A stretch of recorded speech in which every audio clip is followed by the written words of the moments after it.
put it somewhere. Now we're recording it.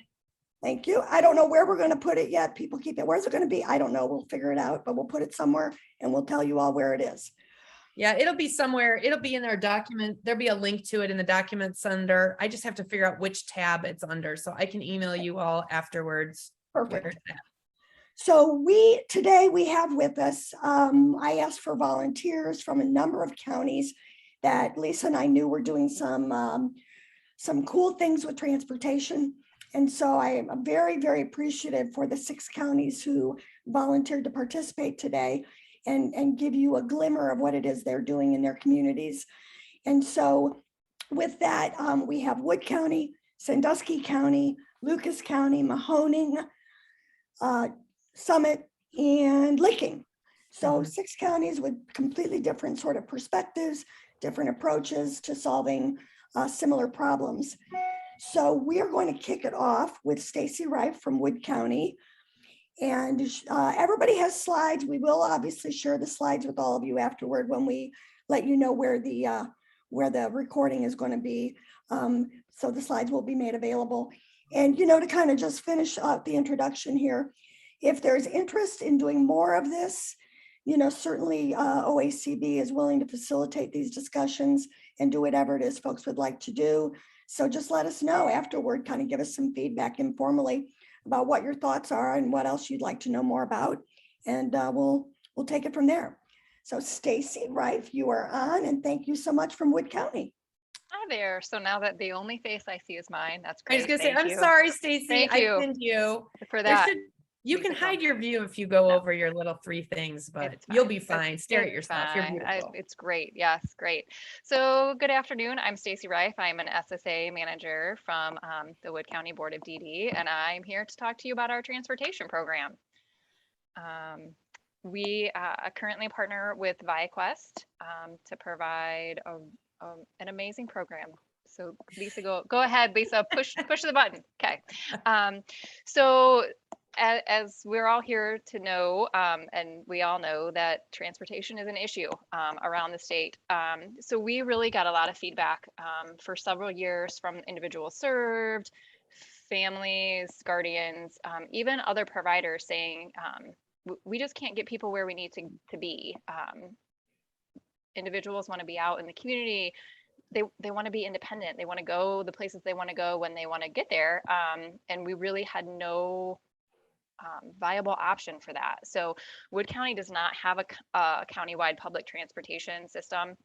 We have 2 separate kind of localized within 2 of the municipalities that do their own within city limits. But if you don't live there, you can't use it. You can get from one end of town to the other, but not anywhere else. So we were really looking for a way to address that need. And it kind of came about of you see all these NMT vans sitting after hours going unused. And the idea was born from that. So when we started this program in April of 2021, there was no self-directed transportation. There wasn't any other options. So that's kind of how we started. Go ahead, Lisa. All right. Yeah, just say next. Next, yes. So here's a little program overview. Any individual served can use this program. So an EI, an individual who resides in an ICF, people who just utilize or participate in some of our Special Olympics activities. Anybody who receives any kind of board service can use it. Plus a rider, a staff, a friend, a family member, or a family unit. We've actually had an early intervention family who kind of loaded up and went to our new inclusive playground in another town from where they live. So that was great. It runs after hours, Monday through Friday, 3:30 to 8:30-ish, Saturday and Sunday all day. And we have utilized 3 vans per shift, 2 passenger and 1 accessible vehicle. People can utilize the on-scene live care app to schedule. They can call, they can use the website. ViaQuest is really pretty flexible with us. Some people just email. It's really, as long as you can contact them to utilize, to schedule, they'll take it if they can squeeze you in. Next. All right. So here's kind of the program logistics. So like I said, individuals, anybody served can ride. They do need to contact their SSA and be pre-registered in order to use the service. So it's one page, your name, your address. If you're going to need any accommodations, do you need the fully accessible van? Do you have a walker? Is it going to take you a few more minutes to load maybe? We do serve people who need to have supervision, so they need to schedule a rider with them. So that's kind of flagged in the system as well. But it's just that one page that the SSA fills out with the individual or a team. We are not sending full ISPs to ViaQuest to use this service. The county board provides that profile for the riders with the specific needs. The drivers from ViaQuest are all DSPs. Safety was really something that our family members and board members wanted addressed. So they're not just cab drivers hired on a whim. All the drivers received full DSP training. Most of them honestly are DSPs from the day program or have worked in the homes previously. ViaQuest has their own on-call system, and they also utilize our county board on-call after hours if needed. And there is no cost to the individual served or their waivers. We locally fund the entire program. Next. All right. So ViaQuest provides the 3 vans and drivers per shift, all the trainings to the drivers, vehicle maintenance, scheduling and routing via the OnScene app, and then on-demand rides if the schedule allows. We really try to get individuals to schedule ahead. The app really provides one-time rides, round trip. If you go to one of our club meetings every Tuesday at 4 o'clock from now into eternity, you can schedule, I think, a year in advance to make things easier. And then the county board provides the one-page referral with the individual's information. And then we do follow up on any issues or concerns with any riders. So we've had a few people who want to change locations mid-trip. We've had a few snafus along the way, but ViaQuest has been great about working together as a team to get any issues that occur addressed. And we pay a flat monthly rate of $23,000 per the contract. So SSAs love this. Families love this, individuals, people can get where they need to go without having a full ISP meeting and an amendment and a cost sheet and all of the extra steps to utilize a transportation service. Next.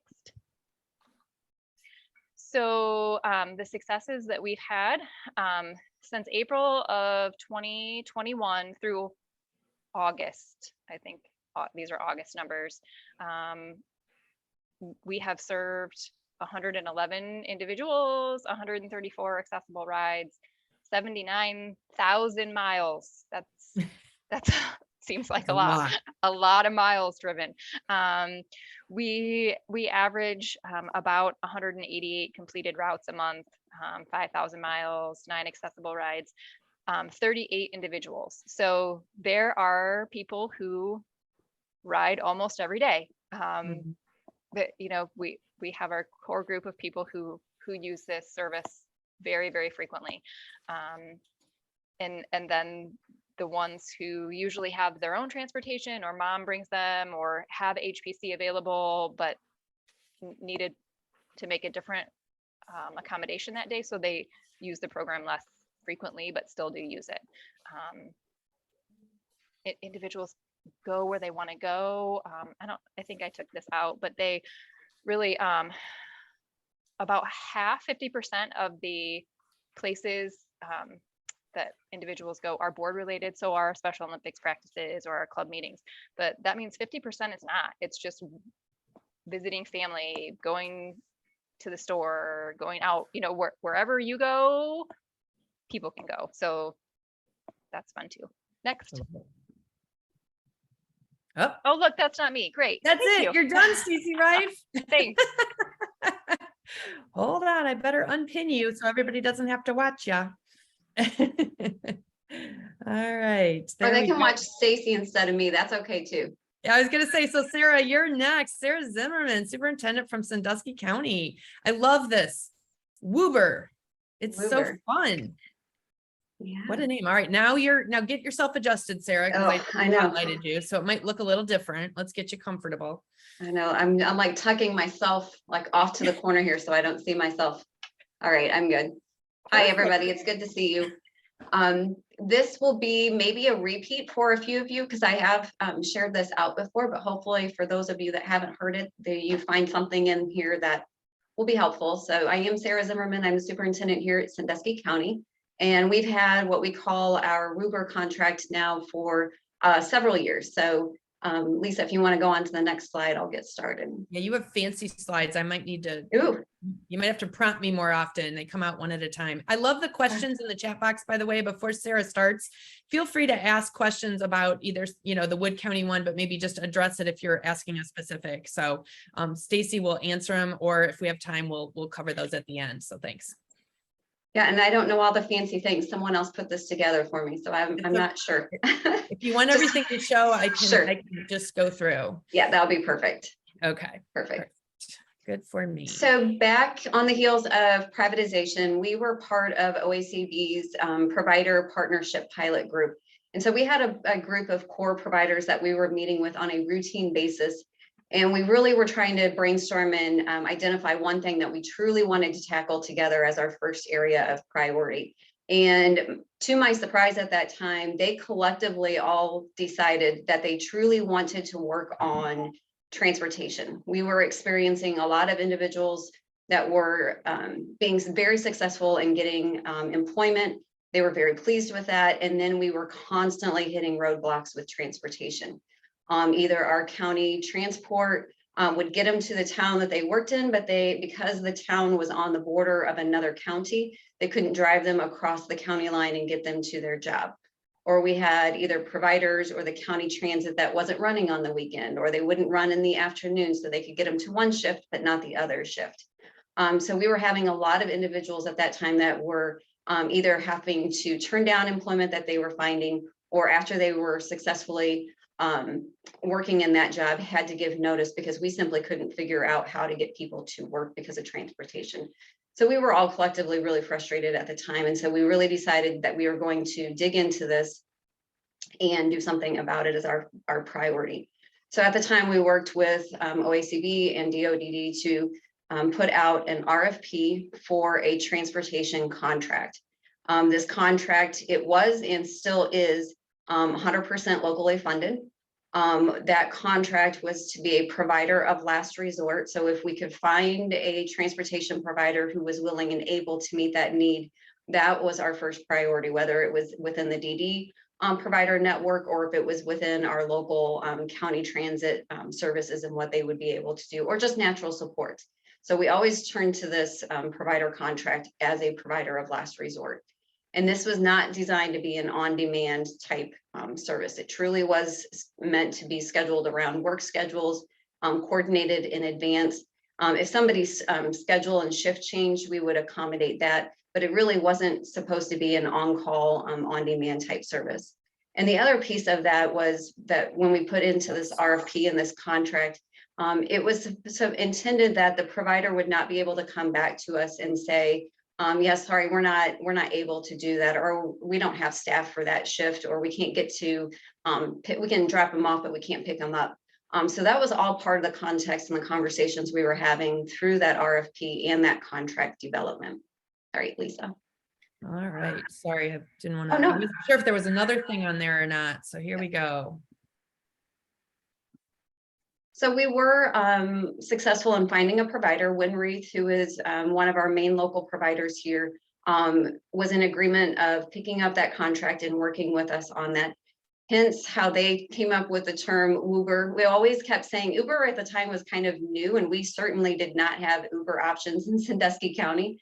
And so when Wraith dubbed the term Uber, because they were when Wraith's Uber version for our county. So that's how that came about. And as we were sitting around that table and discussing, we really all kind of collectively had this, like, why are we making it so complicated? We all drive to work. People across the world drive to work. So why are we making this so complicated with so many rules and so many expectations? Because in the end, all anybody was wanting was to go to work, just like everybody else. That truly was what we were trying to achieve. So again, we worked with OACB, we worked with DODD, and we worked with Steve Pastelakis to develop a contract that really scaled down the bureaucracy of everything and focus on getting people to work. So if somebody was working at Kroger's or Whirlpool or a veterinary clinic, and they had a coworker that was willing to provide transportation, that coworker or the neighbor, they could be a part of this contract. So they have a subcontract agreement with Winry. And what our requirements were was very scaled down. If you had a valid driver's license, if you had valid proof of insurance and registration, you could be a part of this transportation network and be a driver for someone. You could also be a DSP, maybe at the time you were, this doesn't happen anymore, but if you wanted to pick up some additional hours and overtime as a DSP, or if you were working with another agency and wanted to work for this contract and pick up some shifts, you could do that. So we really tried to scale it down and be very simplistic in our approach to getting drivers within this network. And I would say I'm really pleased that we were really successful with that. We have three primary components of that contract. We have a trip rate that we charge. There's a service kind of management billing fee per rate. And then there is a contract management fee for coordinating the schedules, for ensuring the drivers are there, and making all those changes. Annually, we are anywhere between 1,000 and 1,400 trips per year. And as we were definitely our county has been impacted significantly by a DSP shortage. That started before COVID and has only been exacerbated during COVID. And what we were starting to see with those DSP challenges in our homes was a lot of individuals that were previously very active in Special Olympics and self-advocacy were suddenly not able to attend a lot of the activities that they had been attending. Because they had maybe one staff for the home and they weren't able to get one person to the event because the other roommates didn't want to go, or maybe the second staff wasn't able to assist, or maybe even their own vehicle didn't have, they weren't confident that they could get their car and the mileage to one of the events that they needed to transport people for. So what has evolved is we've also added a component to the contract to address Special Olympics and self-advocacy. So if our Special Olympics coordinator has more people going than what he's able to transport in one of our vans, we contract and work through this for the second van driver. Or if somebody just needs picked up from home or from work and needs to get to an event and get to home, that's also an option as well through this contract now. Look at my notes here real quick. So this is something that we are going to have to address now that self-directed transportation is finally allowed. We're in the middle of that contract term, and so we want to make sure that we go ahead and roll through the rest of this contract term before we look at this again. But really, I would say this was just kind of a grassroots effort of really kind of looking at this simplistically and just coming to the table and trying to brainstorm what would work. Awesome. I think that's it. Oh, yeah, it is. Look at that. Oh. Am I coming through okay? Yep. It sounds weird, doesn't it? I can hear you okay, Lisa. Okay. I was gonna say before we go on to Mahoning, Lori, do you want us to answer? There's some questions in the chat box, like for Stacy's for the first one. Should we be stopping? Let's keep going and save all the questions till the end. Can we do that? Yeah, that's perfect. Just make sure, so feel free to put them in the chat box and then we will go through them at the end. And so that'll help everybody have some time to think about the answers. Okay. Yes, if all the presenters could look in the chat and see which questions come up that they're going to have to deal with, that would be great. Yeah, Right. and make sure you address, because we're looking backwards, if you're the specific program or county that you're asking that question to. Okay. All right. Well, Emily Martinez from Mahoning, you want to take it away? Hi, can you hear me okay? Mm-hmm. Okay, perfect. Okay, well, thanks to Lori and Lisa for having me. I'm Emily Martinez. I'm the SSA director from Mahoning County Developmental Disabilities Board. And I'm going to talk about a couple of things today in regards to transportation. And I would say the overarching theme for our county is creativity. We're in the Youngstown area, so we have a large amount of people that live in a city area. Lots of people that live in suburbs, and then we do have a lot of people that live in very rural areas.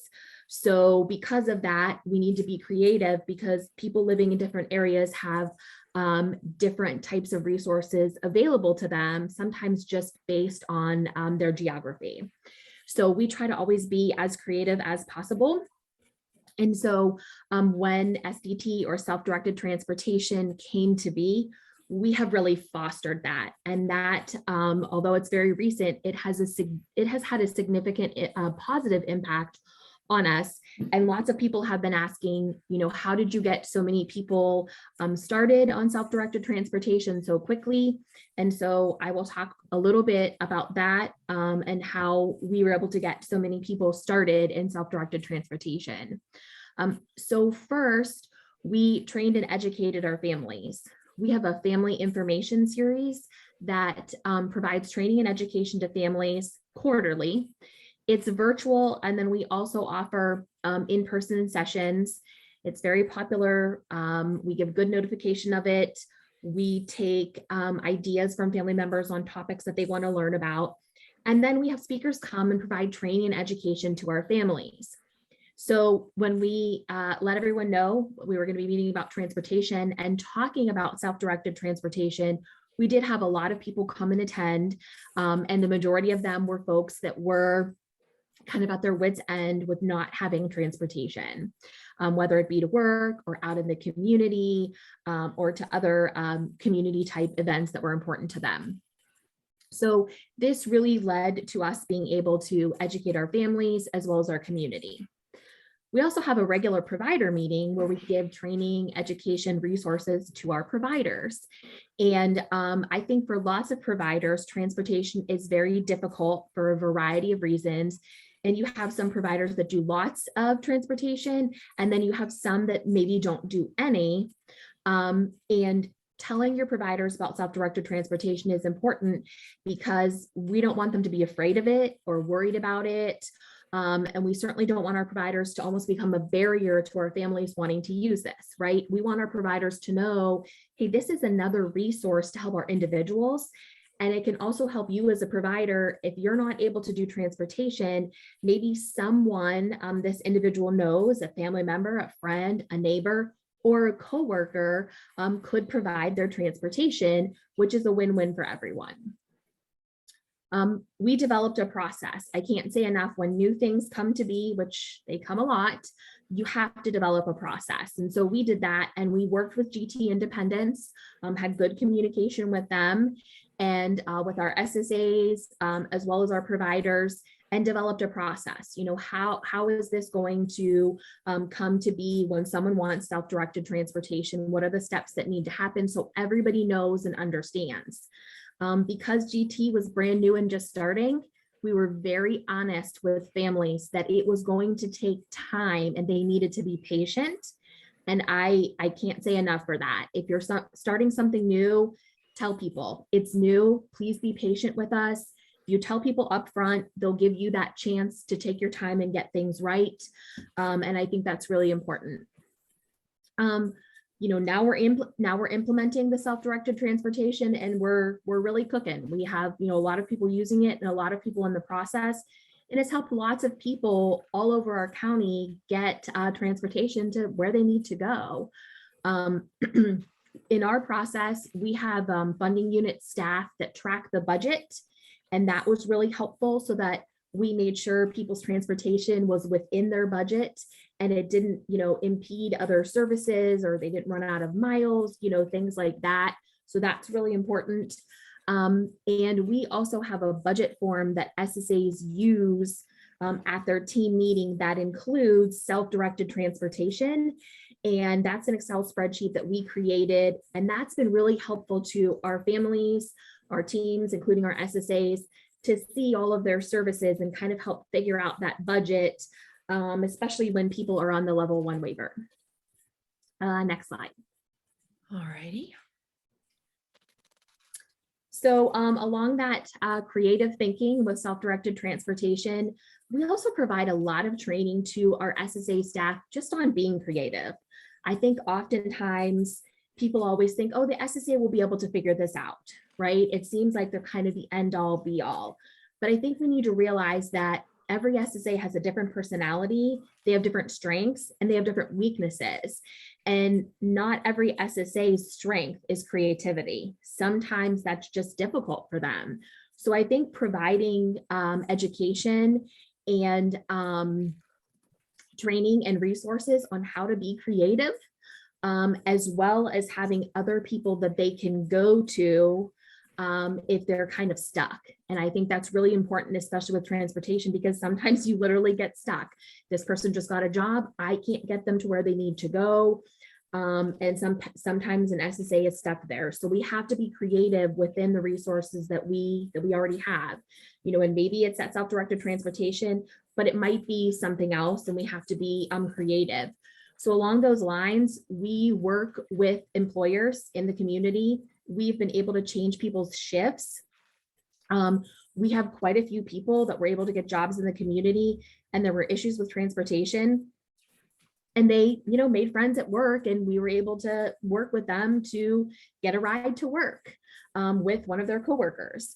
So that creative thinking, things that maybe we don't always think of, but those are the things we need to be training and educating our SSAs on. And then, of course, we use our public transportation. We do have, you know, access to that. And there we have travel training for that as well. And that's helpful for lots and lots of people. But for some people, you know, that's not available. So that creative thinking and resources is really important. Next slide. Okay, so this next slide here is about our waiver support specialist. So this is something newer that we've been doing. We have a waiver support specialist. They bill MAC, and they've started manning, if you will, our free choice of provider portal. So our SSAs are properly trained on free choice of provider, and they use the DoD website. But in addition to that, we have a portal that we use that providers are in and have access to. And when someone needs a service like transportation, the SSA makes a referral and identifies, you know, person A needs these transportation services.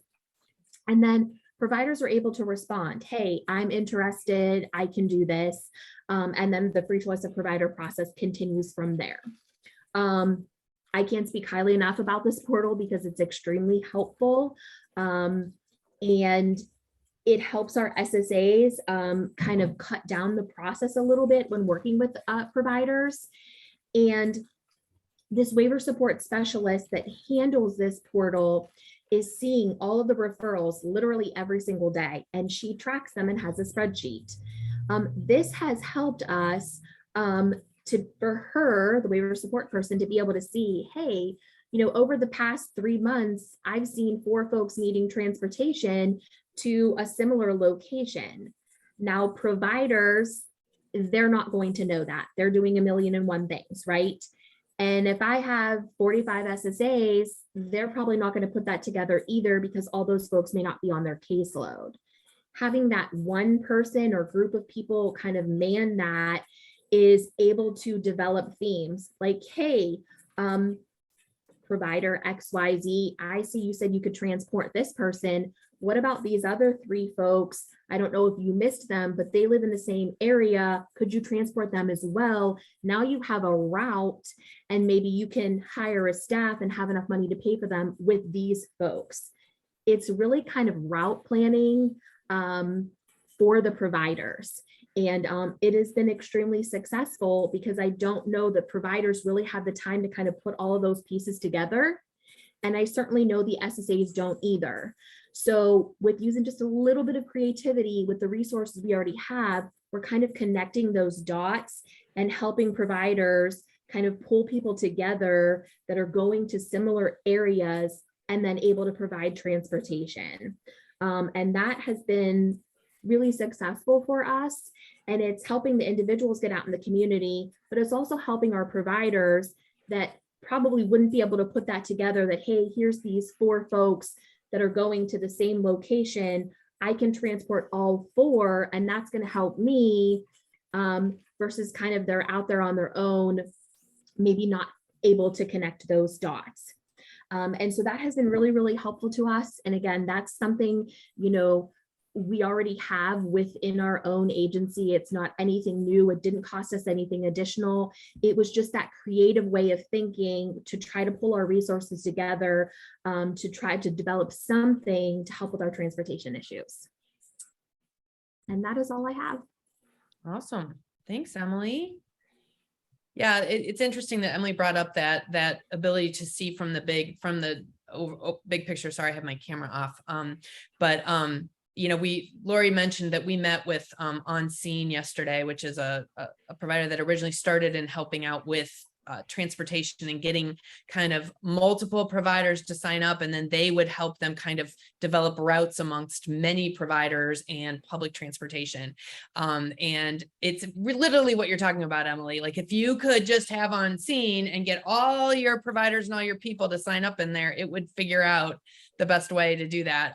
We don't, other people may have had different experiences with it. We're not sure, but we are interested in maybe having them come back and talk with this group sometime in the future if you guys are interested in that. So, okay. Who's next? All right. Are we good still? Do we want to do licking now? Are we good? I don't know. Maybe Angie, are you going to do it for Jason so he and I can get on this other call? Certainly, that's fine. Okay. Or we can put you to the end if you'd rather, but I'm Well, sure Angie's great at it. we'll just go, Angie. I'm fine with that. right. I don't know if you guys, how long it might take. So I know it might be a while, so okay. fingers crossed for you. All right, Angie, I'm going to spotlight you. And thanks for the questions, everybody. And again, don't feel like you have to answer them in the chat box. We will have time at the end. So, but if you can, that's great too. We'll call those out. So, all right, Angie, take it away. All right. So next slide, please. All righty. So our Licking County Transit Authority, our county transportation, they also became a waiver provider. I don't know that that is typical across county boards. I haven't heard of that happening a lot, but they are a waiver provider. So they bill the NMT rate.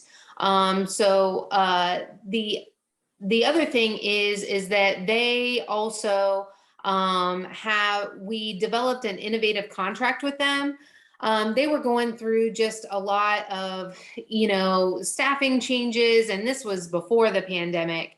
And there just seemed like it was really kind of difficult with all of the requirements around being a waiver provider. And so we really wanted to make it very easy on the local contract side of things. And so we developed a contract where basically we base it on the previous year's utilization, and we come up with just a standard amount that they bill us month after month for the whole next year. So they don't have to, from a budgeting standpoint, they're solid, they're stable. The contract also gives them some wiggle room for growth, as well as adds in some additional administrative funding, because of the additional kind of administrative stuff that they have to do for the individuals that we support. And we're their largest customer. And so we know that there is a lot of time that it takes to coordinate all those rides and work with all of the team members and things like that. So the other thing we put in the contract is they will never be at a loss. So if they run short, as was the instance with that whole pandemic thing, obviously rides were greatly decreased. Their capacity was greatly decreased. Their income from us from local contracts stayed consistent throughout the year. And then the following year, then we revised their contract based on their utilization. And so they had a less per month, but their contract states that if they meet that contract maximum, then we automatically will add money to their contract. So they will never be less than what they would get for all the individuals they serve. So there's no money loss on their side. One of the newest things going on with transit right now is that they've actually come under CODA management. So I don't know if you guys have heard of maybe that little Intel thing. But with Intel coming to our county, we obviously really need to look at our transportation, our roads, our social services, our housing. Like, we're looking at everything, transportation included. And there just seemed like we just weren't growing that transportation program as much as what we wanted to as a county, and certainly not enough to keep up with Intel. And so CODA is now managing that, and that has been just a wonderful transition. And they have really brought a lot of innovation to the Licking County Transit Authority. One of the other things that we just did this past August was we came up with a transportation contract for one of our employment providers. So one of our employment providers was getting people jobs, but then transit didn't have availability to transport individuals, especially when you're looking at evenings and weekends. And so they were providing the transportation, and yeah, they were billing for that transportation when they were providing it. But, you know, Sarah, she may have to go into work at 4, but maybe Johnny doesn't get off until 5:30. And so there were a lot, you can't have staff and say, well, I'm just going to pay you to take this individual to this place and then come back in an hour and a half.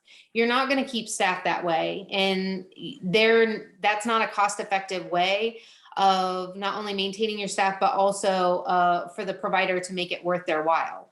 So what we tried starting in August through the remainder of this year is we created a contract where we would reimburse them for staff wages that were not reimbursable through the waiver for employment transportation. So let's say Sarah, she gets dropped off at 4, but Johnny doesn't get picked up till 5:30. Then we are actually funding that DSP's wages from 4 until 5:30. So that way they are still, that provider still has some income coming in at that point in time.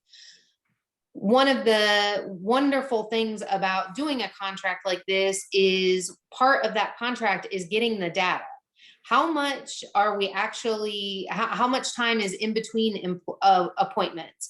You know, how much is spent that is not reimbursed on staff wages? So we can really get an idea of not only the transportation needs that currently aren't being met by our local transit authority or other resources, but also those costs that aren't being reimbursed as well.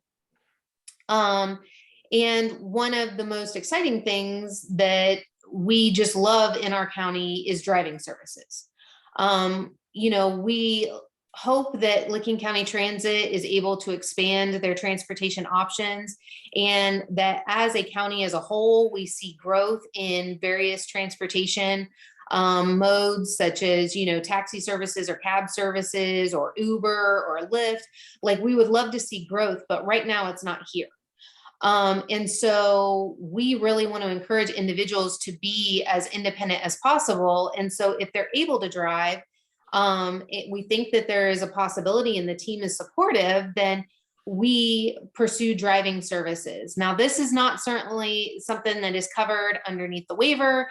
It's not currently a service that is funded through self-directed transportation.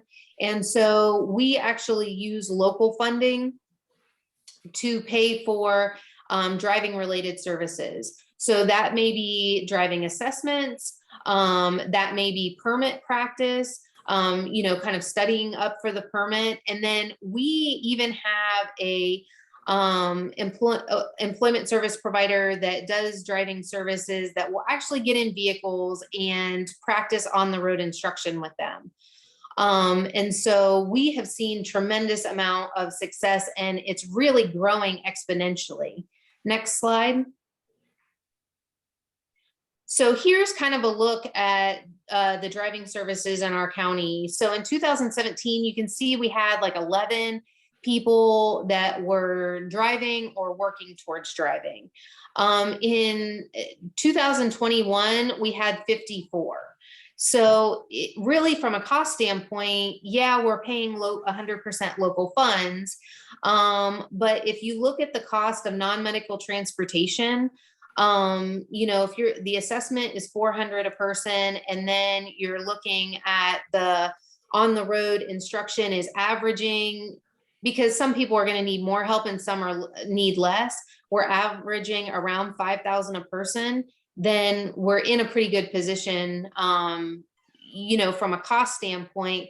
Plus we pay this one time, and then the individual is driving, and then it's likely that they wouldn't need any of these services or other non-medical transportation services.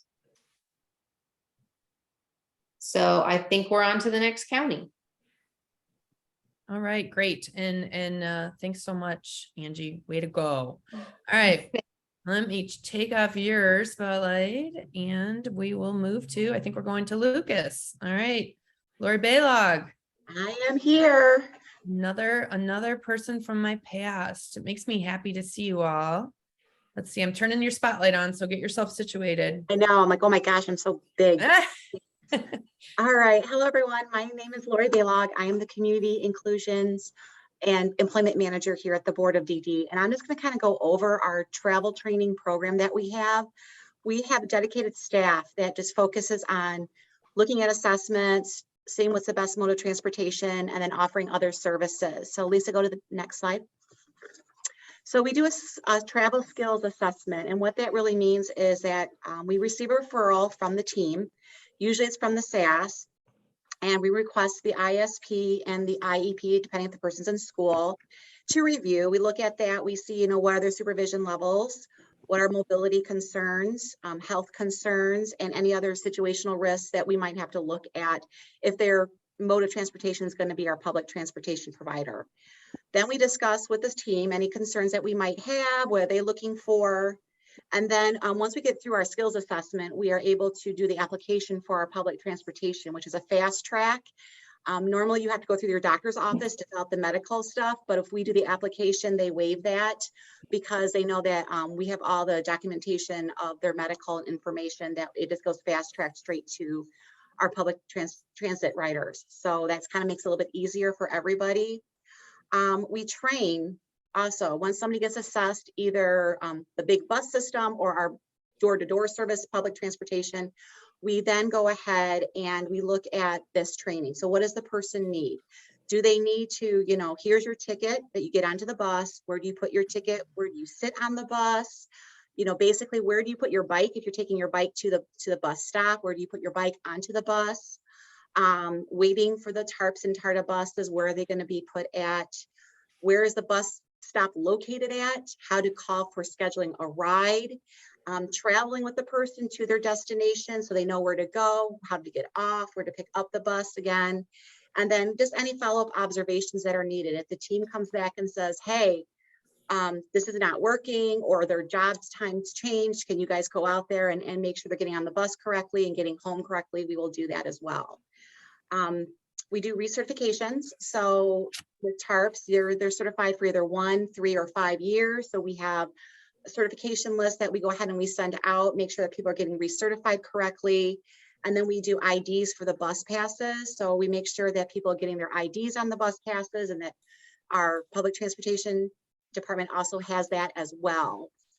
We also do a delivery system with our tickets and bus passes. So we go to the TARTA TARPS depot, we pick up the tickets, we count the tickets, we distribute the tickets, we create routes, we go out there, we make sure people get their tickets so that they have it.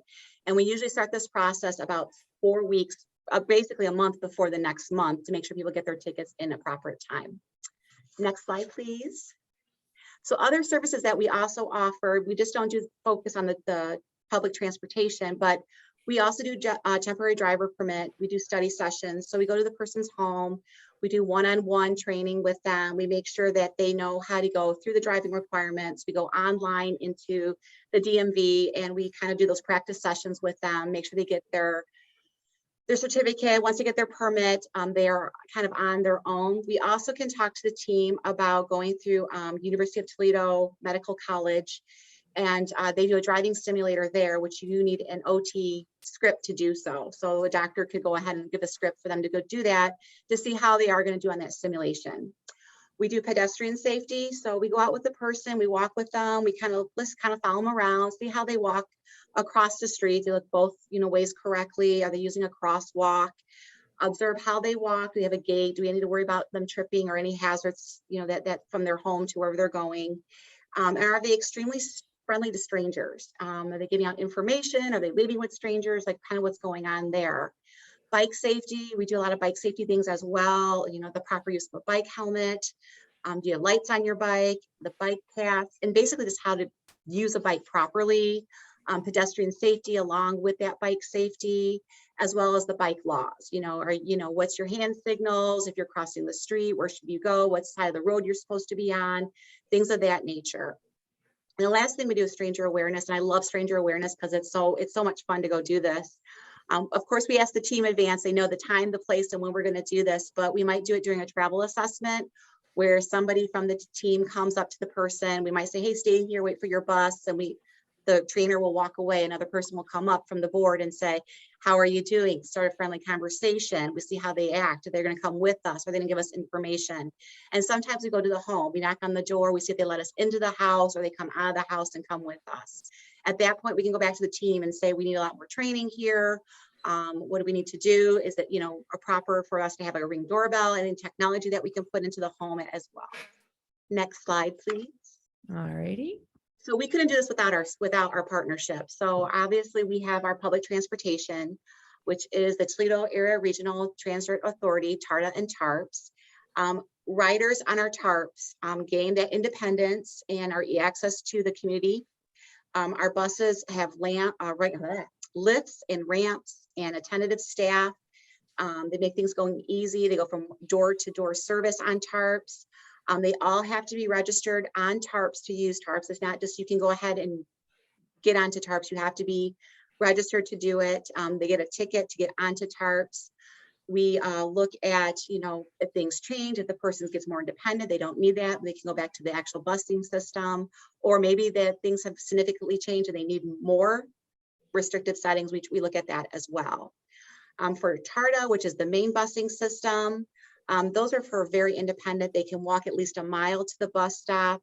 They understand the routes. And let me tell you, the routes are confusing because we do training on them all the time. And we're getting scenarios to figure out our own, how do we get from point A to point B? And there's bus transfers and how do you get on, how do you get off the bus? All these services with TARPS and TARTA are billed through our budgets or through the waiver. So we follow the ISP to the T. We look at that ISP, we find out what the SAS is looking at for, tickets per the week, per the month, or if they need a bus pass. Community Advocates for Transportation Rights. We are part of this organization as well, and so is our advocacy group. So their main thing is about moving your body, getting where you need to go, and preparing for the future. So we were big advocates with making sure that the busing system was outside the Toledo area and into our other areas like Maumee, Oregon, Sylvania, where they weren't having a lot of busing areas, and that just passed recently. So more and more areas are getting more of the public transportation. So we get to those areas that we were having a problem with getting transportation to and from. Toledo Vision is basically a way to avoid loss of life by promoting health, safety, mobility, and equality. It's a partnership with Toledo Metropolitan Area Council of Governments, as well as the Ohio Department of Transportation with the City of Toledo. We do have Safety City, which is, with the Toledo Police Department, is just teaching kiddos, the same thing about, pedestrian safety, danger safety, how to cross the streets. It's usually for kids with kindergarten, but sometimes we can use their facility to do our own pedestrian safety crossing. If we're doing a big program or bike safety, we can use their little areas. They let us use their areas. We did a Be Safe this past April, May area timeframe, which is modeling a program on how individuals do everyday situation with police officers. So we have our advocacy group that was trained to be able to go out and train other people on certain situations when police officers are in tuned, or what's going on with police officers and what you should and should not do when police officers are around. And we're always continuously networking with other community agencies, especially hospitals and programs and materials. We're looking at a new bike safety program, and we're going to partner with Mercy Health Systems and get our bike program up and running again like we did before COVID started. And that is it, I believe. If I have any questions, put them in the chat, please. Yeah, awesome. Thanks, Lori. Welcome. I might know somebody who benefited hugely from the transportation training in Lucas County. Thank you very much. You're welcome. All right, there we go. Okay, Drew Williams, you here? I am. All right, let me take off I guess no more Lori, although we could leave it on Lori and then have Drew talking. And I'm probably look at my big head. It's all about the camera angle, Drew. I'm telling you. All right. Hey, good afternoon, everybody. I'm Drew Williams. I'm the Director of Community Sports and Development with the Summit County Board of DD. I won't actually go too deep into this slide because we have a very similar provider portal that Emily discussed at Mahoning, where when people are looking for services, it gets posted on this electronic portal that providers have access to, and any provider who's certified for that service is notified and they're able to respond. Specific to transportation, it's been very helpful because we are able to run reports to show referrals that have not been closed because they haven't been able to find a provider. And the gentleman who runs our provider portal and another position that we have called a navigator that really works with teams to connect to best fit services will have a really good idea of where providers are transporting in the county, and kind of some of the routes that are going on based on, different day services and stuff like that, or different employment opportunities. So they will actually cold call and reach out to providers that they're aware of that may be transporting in that area and attempt to make connections, because many of our providers don't necessarily check the portal all the time because they're busy providing services and doing all that. So being able to provide that additional support is really helpful. We recently had a situation where we had about 6 people who needed accessible transportation, and just through kind of their work, we were basically able to cut that by half. So just kind of making those extra steps and connecting the dots for providers. Next slide. All right, so we have also covered the cost for people to obtain their own driver's license. We have a driving school that has had really good success in supporting people eligible for services to obtain their driver's license.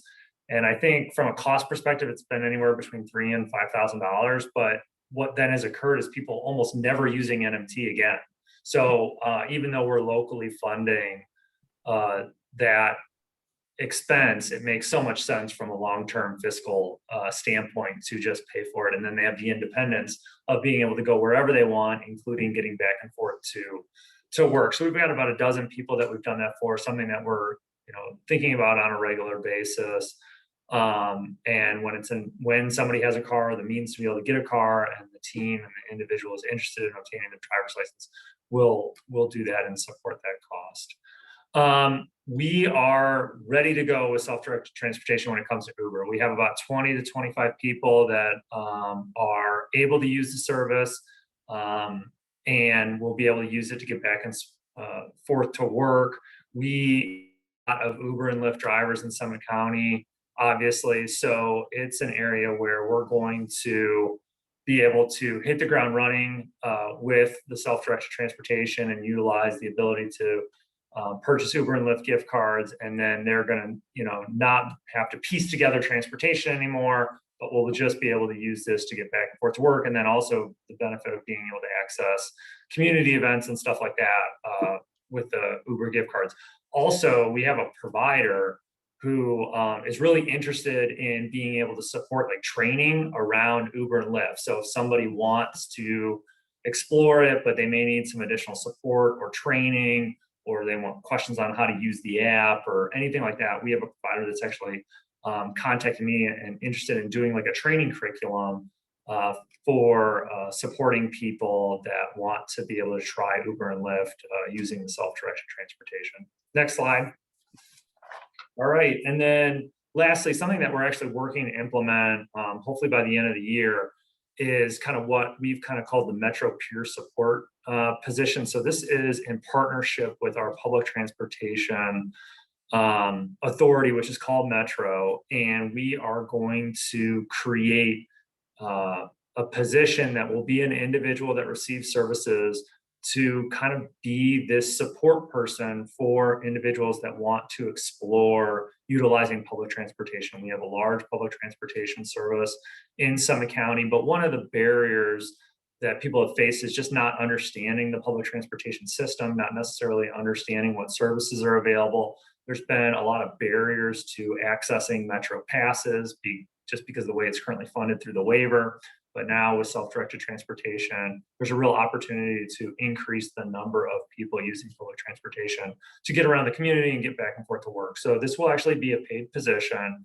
Like I mentioned, a person eligible for Summit DD services, and their role will be to help connect people to Metro to see if it's a good, viable transportation option, attending self-advocacy meetings, attending team meetings, just educating people about Metro services and what's available, connecting them to support services. So our public transportation does individualized travel training. They do pedestrian safety and all of that. And so connecting them to that service, but then also providing feedback to that travel training team on how to customize those travel trainings to support people with developmental disabilities.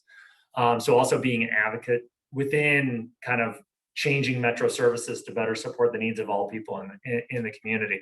They're also going to support the travel training process. So doing ride-alongs, being there when the travel training meetings are occurring, just to really just be a support to the team and the individual if they want it relative to using Metro, and really act as an ambassador for Metro and for public transportation for the individuals that we serve.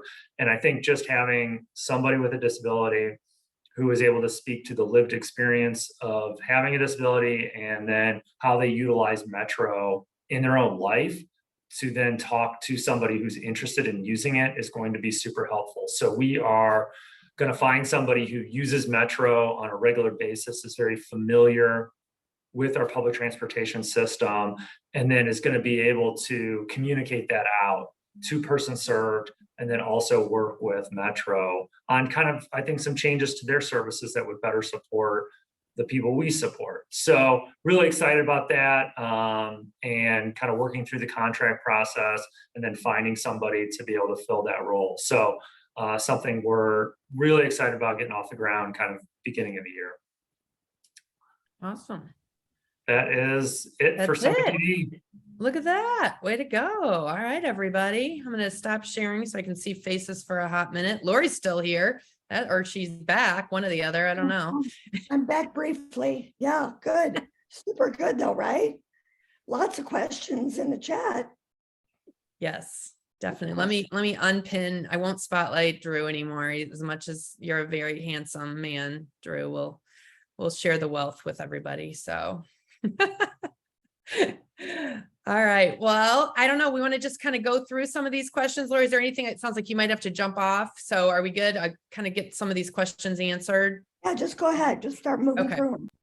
First, I got to get through all the songs. So yeah, we got to make sure we got those up there. So I know, Stacy, there was a couple questions that you did answer. So there's no fee, Pat asked. And where the funds are coming from, local funds, you clarified that one. Yes, So. it's local funds. Someone asked, do we transport outside of Wood County? Yes, we do. Actually, they go and visit Lori Baylog in Lucas County to. Yeah, I was gonna say Lucas County's close by. Lucas County has the zoo, has the mud hens, has the art museum, has some things that Wood County doesn't. some doctors. We have family members who live in other counties that people go and visit. So we do it. We were kind of, we sometimes tend to plan for the worst. And knock on wood, we haven't haven't received a request to go to, like Orlando or anything. So we haven't really had to say no. I saw another question about what happens for cancellations or no call, no shows. I meet with ViaQuest monthly to talk about things. We also have a great working relationship. So I get an email, I get a phone call. Hey, can we talk as the team? If there's an ongoing issue, and we address it on the team level. We have not had to say, I'm sorry, we can no longer transport you. And then the last one that I saw, how do we handle anybody with a behavioral issue? So if there's an individual that has those concerns, they should be bringing their staff with them to ride. So if they have HPC staff or a family member or another natural support, that person should be riding. We do have individuals who use our transportation that do need to be accompanied by a rider. So I think those are my 3 questions that I saw. Yeah, absolutely. Great. All right. And then Sarah shared the 3 cost areas that Sharon Travis had asked about. So that's in the chat box where there's the trip cost figured into Sandusky County's an admin billing fee per trip of $2. And then a contract management fee to coordinate the services too. So yeah. And I just I did add in there how much our contract amount is, but on average, we're running around $4,500 a month, which would be about $55,000 annually, which is what it's been costing us. Awesome. Thanks. Sharon asked a question again. I think Emily, she asked a question about with self-directed transportation, again, people, are you doing anything specific with people that maybe either are not able to self-direct or maybe they have some challenging behaviors? I know we're all concerned about the folks that have challenging behaviors in transportation. That seems to be a Yeah, I would say it's, on a case by case basis. If you have, if we have an individual that needs transportation and they have behavioral or medical issues, the team up at the SSA should really be looking at and seeing what's best for them. I know we have had a couple of people that the self-directed transportation actually worked out better for them because they had a family member and one person had a neighbor transport them that knew them really well. So sometimes you think it might not work, but it may actually work better for them. But of course, there's people that the self-directed transportation won't work, and you need to look at other transportation alternatives and work through the team with that. We offer lots of support through our behavior support unit for training, family support and coaching. And I think all of those things help individuals be able to get transportation, whether it's with a provider or a family member or public transportation. So it's really just on a case-by-case basis. And I think providing support for individuals that have behavioral and medical issues is really important. And you can't forget that transportation because, if somebody's just going to only day program and really not doing anything else, I think sometimes that leads to more behaviors because people need to get out and about and be in their community and be busy doing things. So I think transportation is really important.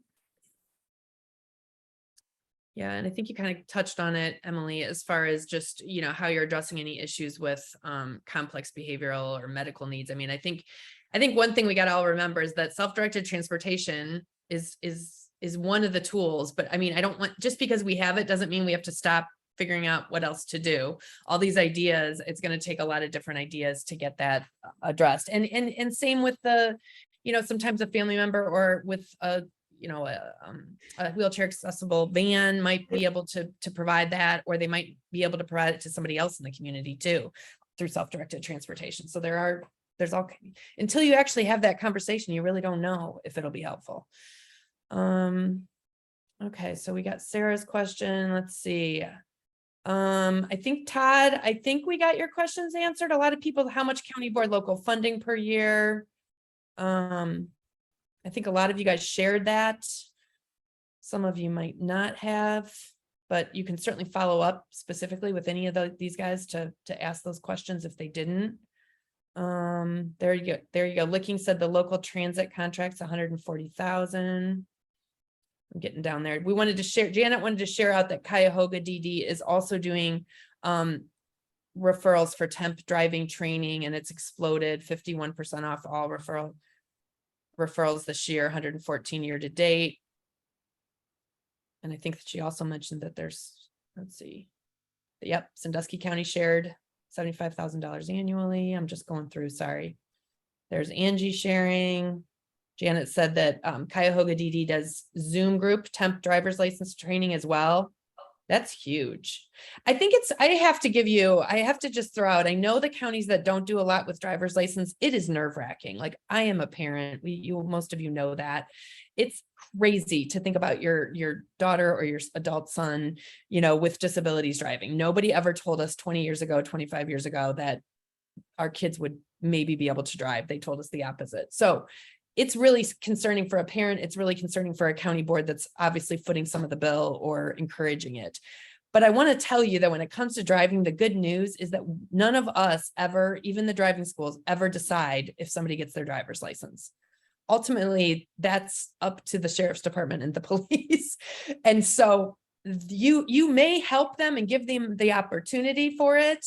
But you don't ever have to be in a position to say, I made sure somebody got their driver's license. That's not our responsibility. So just remember that part. We're just maybe opening up some opportunities and seeing, and people often decide that they don't want to do it because it's so hard and they get too nervous to take the test with a driver's, with somebody. So I don't know, Lori, I saw you smiling, and Angie, I don't know if you guys want to add anything into that.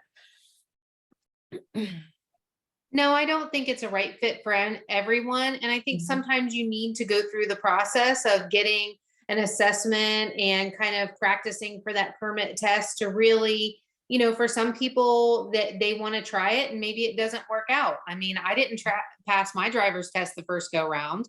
And, so, maybe that's something that, they just need, so that way they can determine, okay, maybe I need to go a different route with it. So one other thing I wanted to mention is those contracts that I mentioned, those kind of, creative contracts and agreements. If anybody wants any copies of those, we're happy to share those.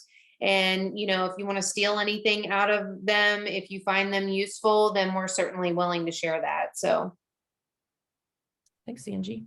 I have to agree, though. We always throw it back to the OT person too, like this driving simulator. If parents are very concerned that they're not sure that their child can drive, but they're passing all the tests and it's, they're still getting nervous, we're always like, see if your doctor will do an OT script to the driving simulator and see how they do there. And then you can go and make that decision, because we try to stay out of that decision making. We want to support, but again, like Lisa said, who would have thought 20 years ago that people would be driving, and it is what it is.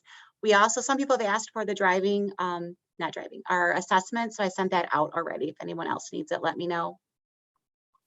Yeah, absolutely. Awesome. There's a question from Vic. Is Summit providing the driving training or do you use a local driving school? No, the local driving school does it all. And Drew, do you know what, is it a specific driving school or Yeah, it's a specific one in Summit County. Is it through Capabilities, or is it, because a lot of the counties are using Capabilities? Nope. It's just a private one that has had good success. Good. We're using Capabilities, but we also reached out to a local driving school, and they actually said that they would be willing to give priority to the individuals that we support. So we didn't pay them to say that. We didn't do anything like to get them to do that. But I think that, the driving schools, they're more than willing to, work with us. And so, if people feel more comfortable going that route, that's an option as well in our county. Great. All right. Yeah, I know, because I know Capabilities had limited ability too and limited drivers. So if we could get into those more typical driving schools, that would be great. All right. There's a question from Devin about self-directed transportation. Has anybody gotten to a point yet with self-directed transportation where your county public transit providers have become a vendor with GT? I'd be interested in that too. I think it's maybe soon from my end. I haven't heard, but I know that that's a goal. Nobody on this one? I think you're in Mahoney, we've met with our public transit authority, and one of their biggest issues is they don't have enough staff. So they have basically committed to us that they're willing to work with us, but they're working on getting more staff. So I think probably eventually there are some more things they'll do with us, but right now they're having to work through some of their staffing issues. I know Hamilton County has met with GT Independence and they're meeting with their public transportation to try to figure out how can we do it without Hamilton County being in the middle of it, right? Like, so they're and how they could do it without just giving the transportation, what do they call that? A transaction card is what the goal is, which just a reminder to everybody, GT Independence is doing a training next Tuesday. They have 2 different times that is going to talk about that ability to use both. You know, I think there was some information in the past that they weren't doing Uber and Lyft gift cards. They were only going to use a transaction card. I want to be clear that they're doing what makes sense for the person, you know, that you decide. So there are people that are getting through self-directed transportation, Uber cards, Lyft cards, cab company gift cards, but then they also are working on the transaction card, and that information will be shared out next week on Tuesday. So Rita, you have your hand up. Yeah, I met with GTI recently, and they're actually reaching out to our public transit. I don't know how quickly they're going to do it, but they're reaching out to get them set up as a vendor with them. And then our biggest drawback right now is the transaction cards, because they're not ready for those yet. And the app that the local transit has, I'm not quite sure. I can't figure out a way that they can load a voucher number on it and stuff. So Right. we're kind of still working on that, but I did meet with GTI, and they're going to go ahead and reach out to our TARPs and TARTA to get them set up. Good. So hopefully we Yeah. can keep moving forward. Yeah, I think that'll be helpful. I know, like I said, Hamilton County's been on it, and they also were working with making sure, you know, what kind of, how you can pay online so that there's not as much paper being shuffled and staff. So It will be nice when they get the electronic cards in place, because all we'll have to do is go online and enter the card, you know, how much it's going to be, how much the fare is going to be, and then they'll be able to use their cards back and forth. So it'll be a lot easier to manage. It'll be a lot easier to see, you know, using the Medicaid funding where it's all going, and then no delivery. So we'll be very Right. happy about that. yeah. And that is the delay in getting the self-directed transportation training out was that they didn't want to do the training till they had the transaction cards ready. So my anticipation is that next week there's going to be some transaction cards. Rita is smiling at me because she's like, sure, Lisa. But that's okay. All right. I'm optimistic, Rita, always. I always try. Christy just put in the thing, for those in smaller counties who do not have public transit, nor like Uber or Lyft options, have you been successful getting families or friends signed up as providers? And what did you do? So similar to Emily talked a little bit about, how are you getting this information out about getting families and friends to be the drivers for these folks when we don't have a lot of public or commercially available transportation? I will say that the most important thing you can do is educate your families. If you don't have like a family information series or something like that, if you can even have a forum to educate families about it. I think right now it's important to have things in person, but also a virtual option, because some people still don't want to, come to a meeting in person. We did a mass mailer, and I know that sounds kind of antiquated, but when we send things out via email, or we send, maybe just a letter out in the mail, it doesn't seem like everyone always gets it or pays attention to it. So we have found one way that's really working to get information out is to do little postcards that have, you know, they're small, they're not an envelope that you have to open and maybe think it's, oh, another pre-sort standard. This is just, you know, Yeah. somebody offered me something, I'm going to throw it away.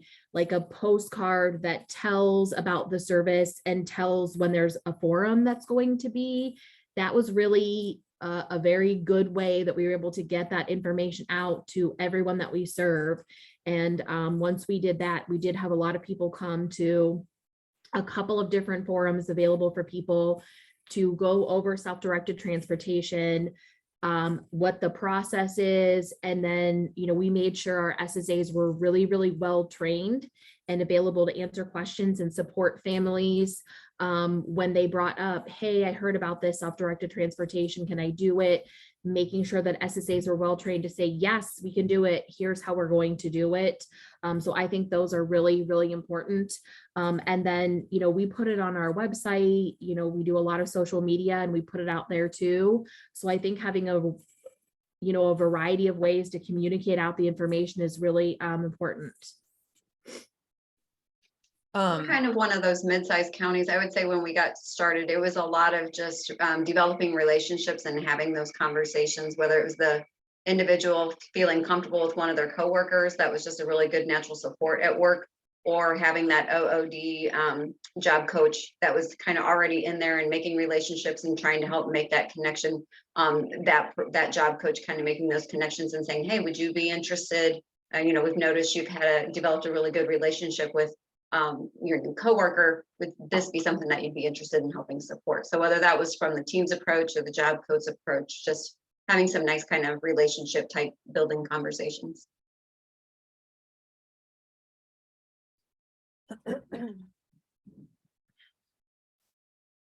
Yeah, I really do think that the more it's getting that over that hump where you get a couple success stories that you can start sharing with both families, but also your SSAs, right? Like, so that the SSAs can explain, well, this family, this is how they did it. And this was somebody where you're hearing more and more about that happening. I think that helps people realize, okay, maybe there is somebody at work that could do that, or maybe there is a neighbor that's around, but those first couple are hard. I know Amanda asked a question about, you know, how specific are people being, you were specifically Emily with you, did you have any problems with parents who are also guardians providing the service and getting approval from the court and GT's, you know, need for that? Do you know, have you had any worries about that with so far? So we did not put that on our mass mailer, but it was in our PowerPoint, and I'd be happy to share that if you want me to send it to you, Lisa. When we met with our families, that was a slide on there. We did remind parents, you know, if you are the guardian and you're going to provide a service, you do need to get probate court approval. And then we tell them this is how you do it. And if you have questions, we have a probate court liaison that's one of my SSA supervisors. So we included that in the training, and we did have some questions about it for sure. And it was helpful when we educated families to bring that up to them so they knew beforehand, and then also tell them the process for how they got that approval. So I would be happy to share that PowerPoint with you. And it did come up. Awesome. Okay, great. And working with your probate court to let them know about this, and that the requests might be coming more often, right? Because it is kind of something that is probably often going to be could be a guardian. So thanks for bringing that up, Amanda. All right. There's been a couple questions in here just about reminders about how to get this PowerPoint and any of the resources coming out of it. I will have everybody's email that you logged into the Zoom meeting with. Once we have the recording downloaded, I will send out both any kind of resources that Emily sends me or anybody else to go with this. Lori, if you can make sure the resources that they asked you for that I have, then I can add them to the mass email to all of you who attended today, and the link to the recording. And then I also will be putting it in Member Connect, but when I email you, I'll tell you where it is in Member Connect, because I don't know yet. Probably, I don't know if it'll be under SSA or what. So we'll figure that out. Or just email me directly, but give me a couple days. It takes a couple days to get the recording downloaded to YouTube and edited out. So, all right. Anything else? I don't know if Lori's probably on the phone. She turned her camera off. The only other thing I was going to bring up was, what do you guys want? I don't know, Sharon, if you're still on here, do you want to do this again? Sharon wants to be in charge of it next time, I heard through the grapevine. No, just kidding. Would you like to hear Right. more stories? We could maybe, bring in another couple speakers or topics that you guys send us. I don't know, Sharon, you there? Yeah, I'm here. That made me laugh, by the way, Lisa, to be into that. But yeah, what I wanted to see if there are, and I don't mean to have another meeting. I know people are meeting to death. But really looking at hard to support people, especially. And we do this down in my area around multi-system in regards to some in-home supports, and there's groups that meet to try to come up with ideas on how to support them. And could there be something like that with transportation? There's SSA regional meetings, there's business manager, regional Medicaid managers, there's all these things. But then there's those people who specialize in transportation and are making it work within your county, or maybe they have questions too within the surrounding area. Because again, maybe you can partner together. Maybe you can do something with your COG. If this county does it, this county does it, but really, or maybe not. But just to get ideas for yourself. I know moving forward, there's going to be questions around self-directed transportation. Yes, I get that's SSA, but I think it becomes bigger and even support for the SSAs around how to do this again for either significant medical or behavioral kind of issues. Because down here, what I'm hearing, and there are large counties, so I'm blessed with Uber, I'm blessed with Lyft, we have all these things, but families are kind of burnt and they're being really asked to do a lot, especially with the DSP shortage. And so what are some ideas? What are the possibilities instead of falling back on what we typically do? What are some things and ideas that may come out of that? Yeah. Prabal just said it would be great too if we could get some individuals who are using the services to talk about it, like the tech ambassadors, as it so much more impactful, which I thought was really interesting. Yes, like I love the idea that Summit brought up about kind of having that person that knows the ins and outs, that uses the public transportation. So that's a great idea. I mean, Sharon, I think that that's great. I think that, there's a need in transportation for everybody. Obviously, it's not even disability specific, let alone intense need disability specific. But I mean, I would imagine if you guys wanted to continue to meeting, we could certainly help facilitate getting together on somewhat of a regular basis. And even maybe, Sharon, it might be good to have somebody talk about, get a guest in, and then maybe separate out into some breakout rooms based on your size of your county, or, the kind of like specific needs that your county has. You could and even bringing ideas, because counties, you guys are doing some things, is bringing specific examples like Susan. And because non-medical transportation, we're talking about some people have some behavioral needs, maybe their diagnosis is autism, and the day service is not what we're talking about. So not that particular thing. So how are they doing other things? Not necessarily going to and from a day center. And so how are some of those needs being met? Yeah. Hey, Sharon. Yeah. Hey, Sharon, it's Carrie Beyer. Hey, do you think that the bigger city transit systems have any specialized training already for some of their drivers, since they transport everyone that lives in a community sometimes, whether they have behaviors or not, that we could tap in and maybe partner with them? Yeah, potentially. And they don't necessarily do, I don't believe, at least down here, like specialized training around people with special needs, maybe. And typically, just like with providers we pay, if their need is too high, they just kick them off. Oh, because I was thinking, like, you have the senior population, they have dementia, and then you have the mental health population who has their diagnosis also. And I was just thinking, if they already do something, we could maybe build on that, or maybe not. The only thing they do up here in Lucas is if somebody has a behavior or has some other things going on, they can have a rider for free. So they can have someone ride with them for free. But like Sharon says, like if something happens, we usually kick them off and they can't ride the bus. Fun times. Yeah. Like, is that a lifetime kickoff or just when you have the behavior? Maybe till the bus driver changes. I think we until can you, go ahead and until get you them on fall it. off their list, you know? After Yeah. a while, I think we can get them back on. Oh, that's funny. All right. Well, I'm assuming that we'll talk again. I mean, it sounds like people would somewhat like to get back together. I think it's just really like deciding how often do we want to get together and how we would want to bring some of those topics to. I mean, I do think some of the topics today addressed some of that. I do think that, we came up with a couple really good ones.